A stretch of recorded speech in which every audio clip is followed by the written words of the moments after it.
if I really want to make that TBR of mine disappear, I think I might need to start reading from books from it.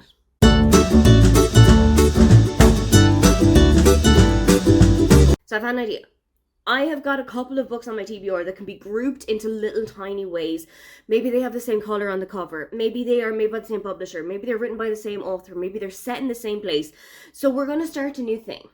We're going to start a thing called Already Aoife's. And as you can tell by the title, this means they are books that are already Aoife's that she is going to read. And they kind of fit into the same categories.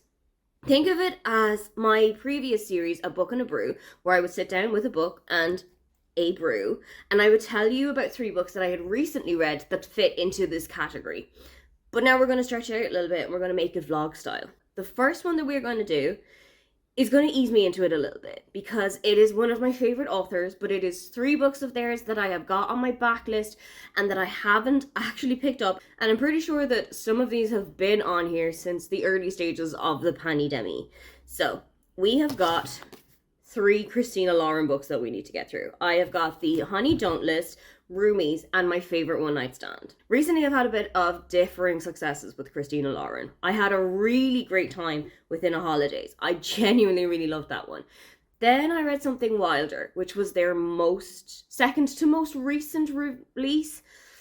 We had ups and downs, but I think that is mainly because it was a second chance romance, and those don't generally float my boat. But the duology of The Soulmate Equation and The True Love Experiment, I fell head over heels in love with it. So much so that I think I basically manifested The True Love Experiment because I asked Christina and Lauren, I'd really love to see a book about Fizzy, and they were like, oh my god, you are in so much luck because we just turned it into our publisher Sunday.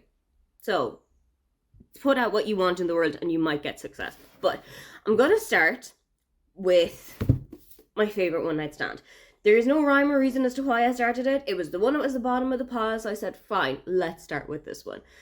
This one is about Millie, who basically catfishes her best friend with whom she has been in love for years.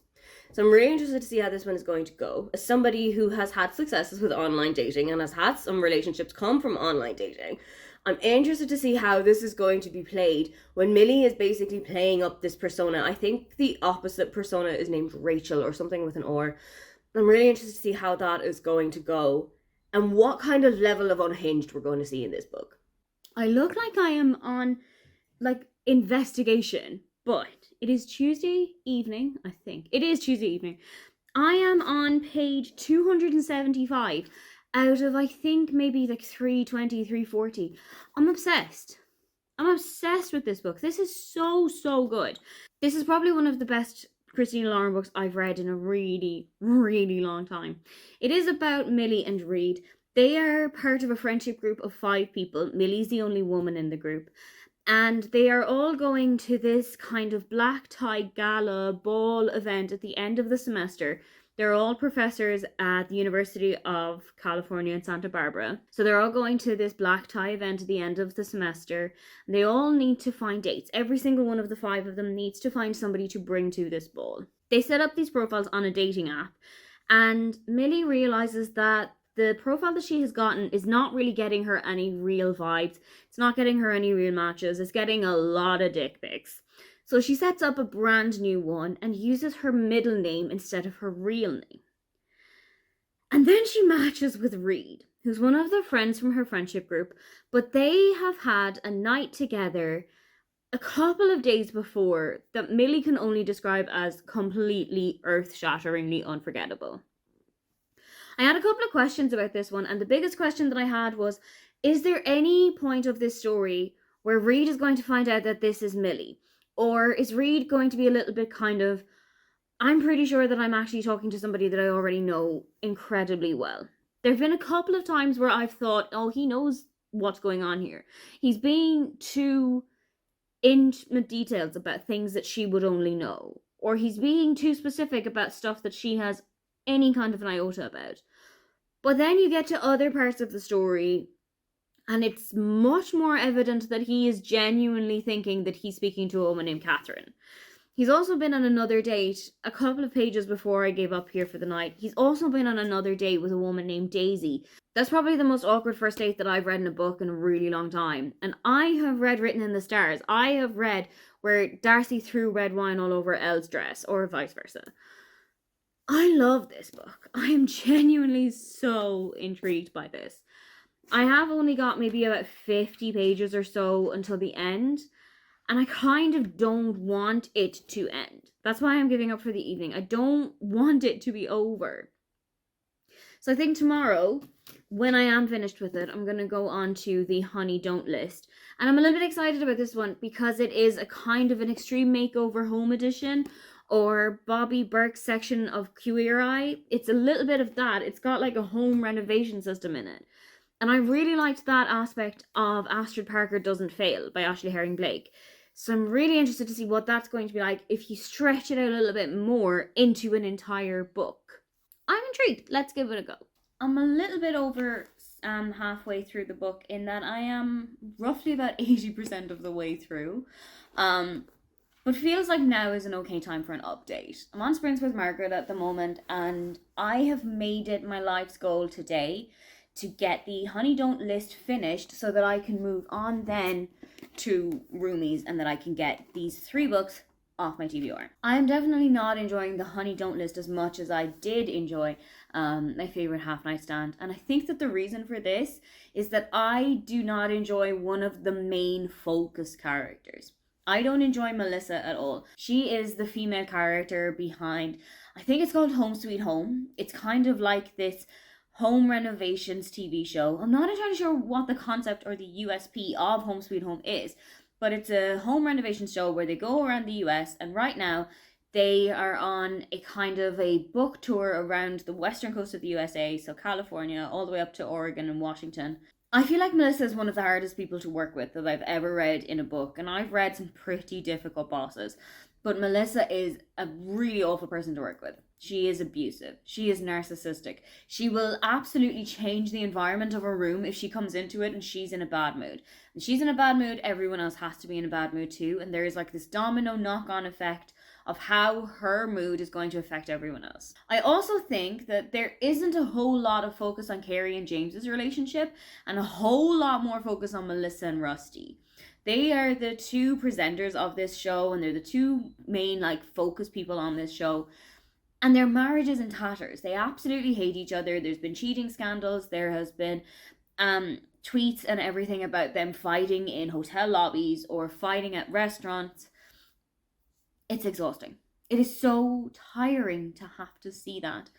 And to be quite honest, I wish I was seeing more of the development between James and Carrie, because they have such a nice relationship and they really genuinely care about each other. You can see that.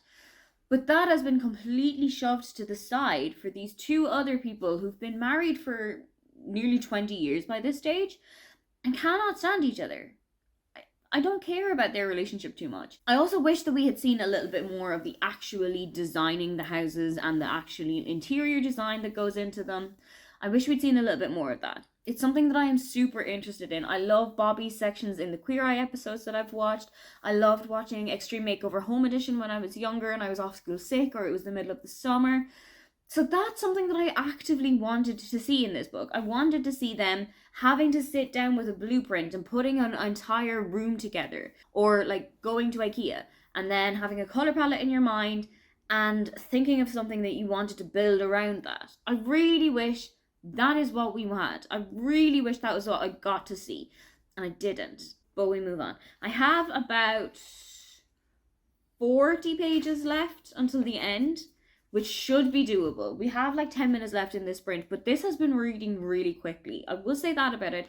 It is a super fast-paced read. In the 30 minutes that we've been on, I've read about 80 pages. It hasn't happened to me in a really long time. So I think I can get this finished, maybe if not in this sprint, then in the start of the next one. And then we're straight on. Once again, I come to you with the update for the midpoint of the book right at the end. I actually did finish Roomies yesterday or the day before. I found the audiobook of it on Spotify. Ireland has just gotten now those 15 hours of audiobooks if you have Spotify Premium, so I used that opportunity to finish up Roomies while I was in the office. And it's a book that exists. This was definitely the weaker of the 3 books that I read for this vlog, and I'm kind of sad that I left the weakest one to the end. If I had known better, I probably should have sandwiched it, but we are where we are. It's about a woman named Holland who lives in New York, and she goes to a subway station every single morning that's a little bit out of her way because there is a busker there who she absolutely adores. And I don't mean she just really loves his music, I mean she is literally obsessed with this man.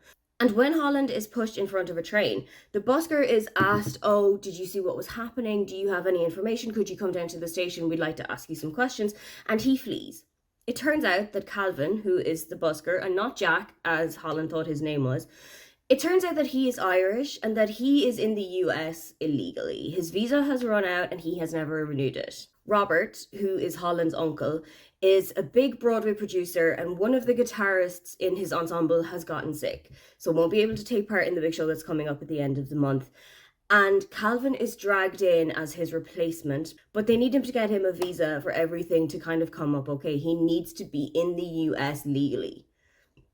So they come up with the idea that Holland and Calvin are going to get married so that he will be here on a spousal visa, and hijinks ensue. I have never actually read a marriage of convenience story like that one, and I thought that it was really good. I thought that it was really well laid out, but there were a couple of things that I wasn't so in love with. I'd have loved to see this as a dual narrative book. It's just one point of view. It's only Holland's the entire way through the book, and I really wish we had seen a little bit more of Calvin's perspective when he came to America in the first place, how he was settling in, what it was like for him to be thrown into this whirlwind marriage with a woman who, it turns out, was basically like Annie Walker from Misery, but without the breaking his ankles and tying him to a bed. I also thought that Calvin wasn't as characterized as an Irish person as I thought that he would be. I thought that it would be full of like diddly eye music and, "Oh, do you eat Kerrygold butter?" and "say 33 and a third." I really thought that that is what I was going to be experiencing here, but it wasn't. There were a couple of instances where you knew Calvin was Irish, like he had a box of Barry's tea on the counter when Holland went into his kitchen, and there was like a big family, and one of his, like all of his siblings had Irish names, except for him. I've never met an Irish person called Calvin. It's not a very popular name in Ireland. 30 years ago, it wouldn't have been a very popular baby name, so I'm not entirely sure where they brought this name in from. I will also say that I found the audiobook narrator to be pretty good at the Irish parts. I think they were actually Irish themselves. The American accents were kind of a little bit up and down, but the Irish accent that she had to put on for Calvin was spot on every single time. All three of the books are done. All three of the books have now come off my TBR. Been varying levels of success, but I'm really glad that I have already, one, kickstarted the series, and two, that I have found 3 more books by Christina Lauren, and actually found one out of them that I would definitely go back and reread. Have you read any Christina Lauren books before? And if you have, which one has been your favourite? If you would love to leave me a comment, but you can't think of anything you'd like to say, why don't you just leave me a house emoji for roomies? Don't forget to like and subscribe because I have new videos up every week. Now, get on out of here.